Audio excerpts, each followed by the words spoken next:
Yes. Mrs. Krishna Kiruba. Anda kata apa tu? Mana video lagi?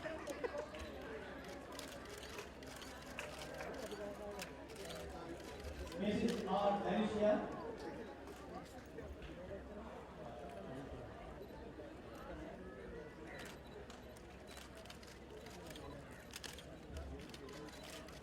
Mrs. M. Udavishwar.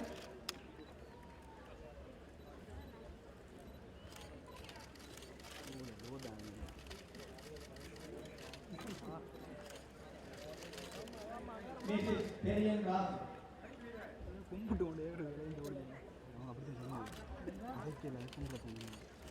Mrs. S. Pushpamala.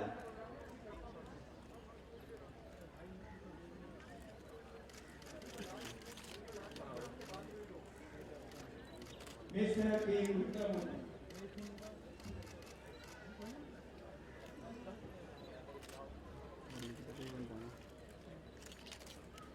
May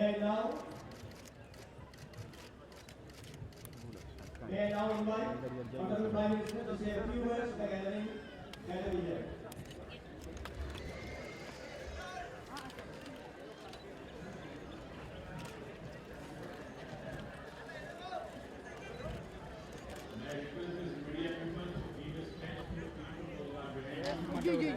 Oh, Honda.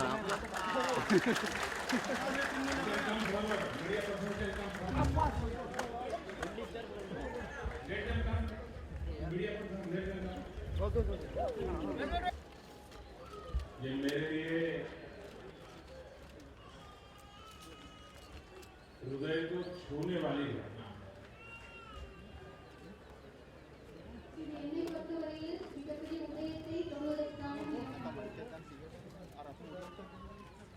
जब परिवार उजड़ जाता है, घर उजड़ जाता है, उजड़े हुए परिवारों को बसाने के लिए भारत की तरफ से हजारों घर बनाने का अभियान चल रहा है और उसी के तहत कुछ मकान उन दुखी परिवारों को सुपुर्द करने का मुझे अवसर मिला है। இங்கே பாதிக்கப்பட்ட மக்களுக்காக 1000 வீடுகள் அமைப்பதற்கான இந்திய அரசாங்கம் திட்டமிட்டுள்ளபோது இன்று இந்த வீட்டை திறந்து வைப்பதற்கான பாக்கியம் எனக்கு கிடைப்பதில் நான் மிகவும் மகிழ்ச்சி அடைகிறேன்.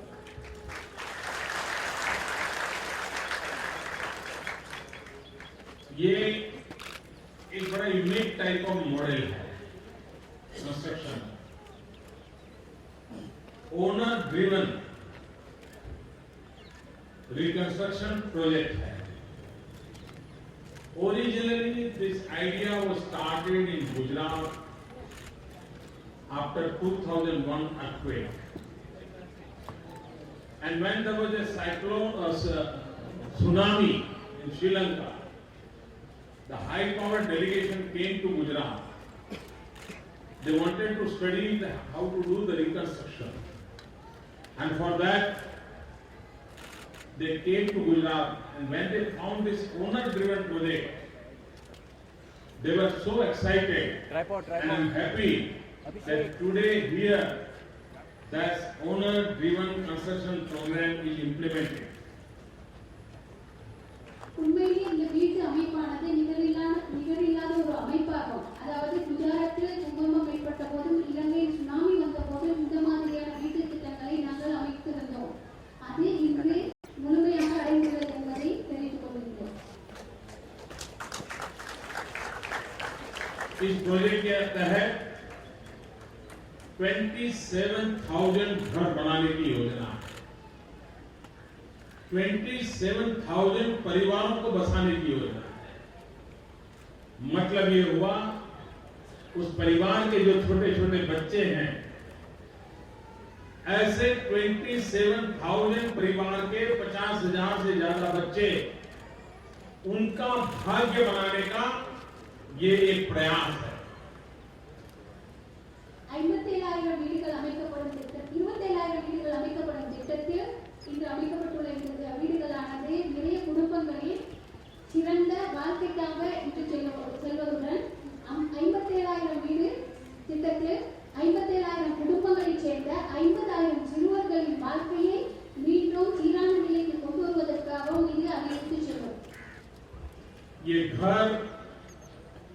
ईंट और पत्थर से बनी हुई दीवारें सिर्फ नहीं है, ये घर किसी कारीगर ने बनाया हुआ कोई इमारत नहीं है।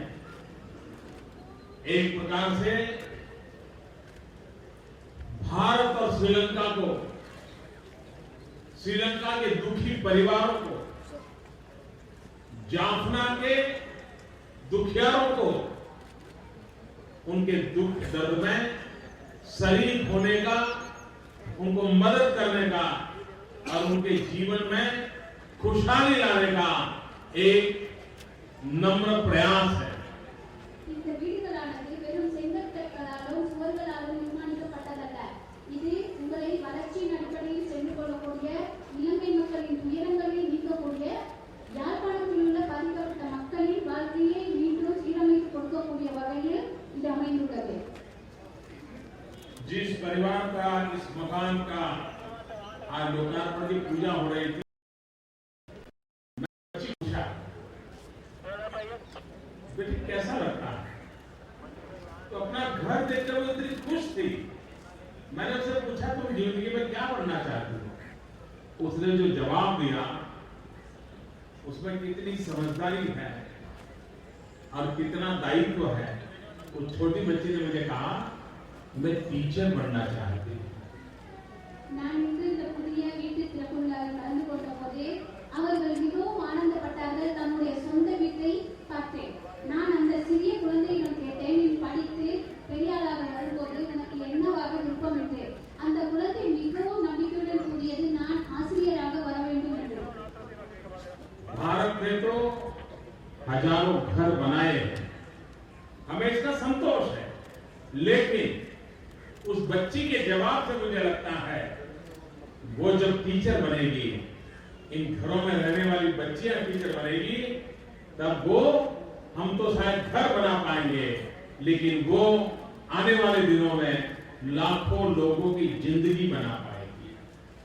இந்தியா 1000 வீடுகளை கட்டிக் கொடுக்கும். ஆனால் இந்த வீட்டில் உள்ள அந்த குழந்தை ஆசிரியராகும் போது இங்குள்ள அனைவர்களையும் ஆசிரியராகுவார்கள். அது இந்த நாட்டை மிகவும் கட்டியெழுப்பி செல்வதற்கான மார்க்கமாக அமையும். मैं इन सभी परिवारों को जिनको आज अपना घर मिल रहा है, मेरी शुभकामनाएं देता हूं और मैं ईश्वर से प्रार्थना करता हूं कि वे इस मकान में अपने सपनों को संजोए, खुशहाल जिंदगी जिए, बहुत प्रगति करें, उनके बच्चे पढ़ लिख करके बहुत आगे बढ़े और श्रीलंका की सेवा करने की एक मजबूत नींव बने। यही मेरी उन सबको शुभकामनाएं हैं। நான் உங்களுக்கு மிகுந்த நல்வாழ்த்துக்களை தெரிவித்துக் கொள்கின்றேன். இந்த வீட்டில் வாழ்பவர்கள் அனைவரும் மிக சிறந்த எதிர்காலத்தை உருவாக்கிக் கொண்டு உங்களுடைய கனவுகளை அடைந்து கொண்டு இந்த நாட்டை அபிவிருத்தி அடையும் வகையில் நீங்கள் செயலாற்றுவீர்கள் என்பதை நான் நம்பிக் கொள்வதுடன் உங்களுக்கு மிகுந்த வாழ்த்துக்களை நான் மீண்டும் தெரிவிக்கின்றேன். सेकंड फेज में 45,000 मकान, उसको भी हम आगे बढ़ाने वाले हैं। 26,000 मकानों का काम पूरा हुआ है और आगे का काम भी बहुत जल्दी से हम पूरा करेंगे, ये मैं जाफना वासियों को विश्वास दिलाता हूं। 45,000 வீடுகள் அமைப்பு திட்டத்தில் தற்போது 20,000 வீடுகளை நிர்மாணிக்கக்கூடியதாக உள்ளது. இன்னும் நாங்கள் அனைத்தையும் பூர்த்தி செய்து தருவோம் என்று கூறிக்கொள்கிறேன். 4,000 मकान सेंट्रल हुआ प्रोविंस, वहां भी उसका काम बहुत तेजी से आगे बढ़ेगा। 4,000 வீடுகள் மத்திய ஊவா பிரதேசத்தில் அமைத்து தரப்படும். मैं फिर एक बार जाफना के सभी भाइयों बहनों को बहुत ही अच्छी सुखी जिंदगी के लिए शुभकामनाएं देता हूं और श्रीलंका की प्रगति के लिए मेरी तरफ से, भारत की तरफ से हमेशा साथ और सहयोग रहेगा, ये विश्वास दिलाता हूं। நான் மீண்டும் உங்களுக்கு மனம் நிறைந்த வாழ்த்துக்களை கூறுகின்றேன். யாழ்ப்பாண மக்களுடைய அனைவருடன் இலங்கை மக்களின் வாழ்க்கை பாதுகாப்புடன் அபிவிருத்தி பாதையில் இட்டுச் செல்ல வேண்டும் என்றும் நான் வாழ்த்து கூறுகின்றேன்.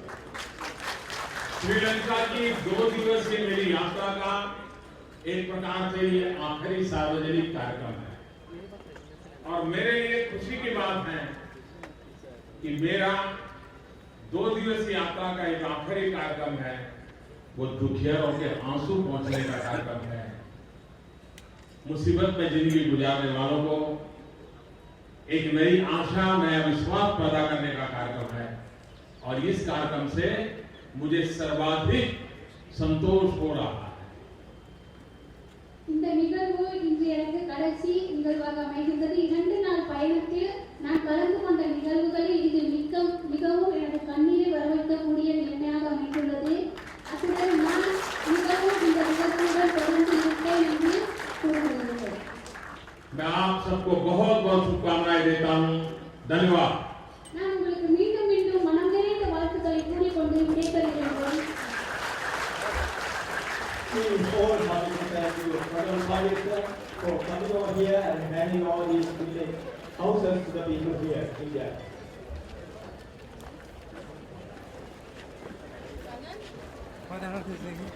Bukan putri Kelana nih. இந்திய பிரதமருடைய வருகை இந்த வழக்குக்கு மகிழ்ச்சியை தந்திருக்கிறது. மண்ணுள்ள மக்களுடைய ஆவல்கள் எதிர்பார்ப்புகள் அனைத்தையும் பூர்த்தி செய்வதாக அமைந்திருக்கிறது என்பதை நிச்சயமாக இந்த மண்ணுக்கு ஒரு எதிர்காலம் தெரிவித்திருக்கிறது. நாங்கள் நிலமாற்றி பார்க்கிறோம். நன்றி.